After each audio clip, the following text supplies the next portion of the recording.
Maybe another card in their hand there, because yesterday the U.S. Trade Representative's office extended the expiration date for exclusions on tariffs for certain Chinese imports from May 31st to August 31st. This is not the first time the administration has pushed back the expiration date.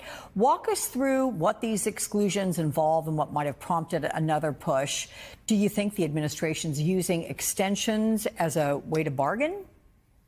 So I think so these are 301 tariffs. So these are basically tariffs that USTR imposes on products that it believes are produced with unfair subsidies or just outright dumping by Chinese state-owned firms. So these exclusions that they're extending for the next 3 months are specifically for solar power related equipment, which tells you two things. Number one, it tells you that despite the Trump administration's skepticism about renewable power, that there is, clear demand, particularly among some red states, for those components for local industry. And to a certain extent, it could be a sweetener to indicate that the government is here, that the U.S. is willing to bend a bit in order to get meaningful back and forth at the negotiating table or in that call with Trump and Xi, if that actually happens.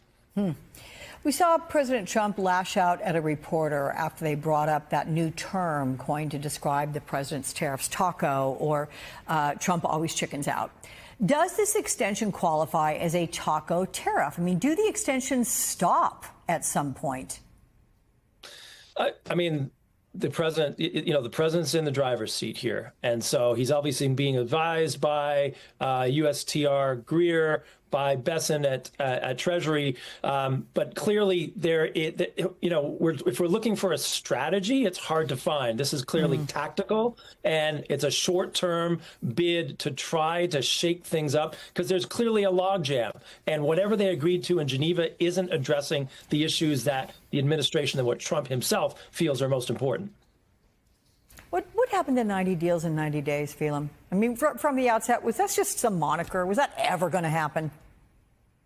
In the real world, it was always that was never going to happen. And clearly, we're dealing with a president who is all about the art of the deal, the art of the impossible. But this was just, one or two or 90 countries too far. And if you take a look at just the key countries, look at India, South Korea, Japan, those are countries that there's hard bargaining going on. And really, there's not a lot of progress, both because of domestic political reasons back home for those countries, but also because these issues are massive and you can't really wave a magic wand and get serious progress in a short term.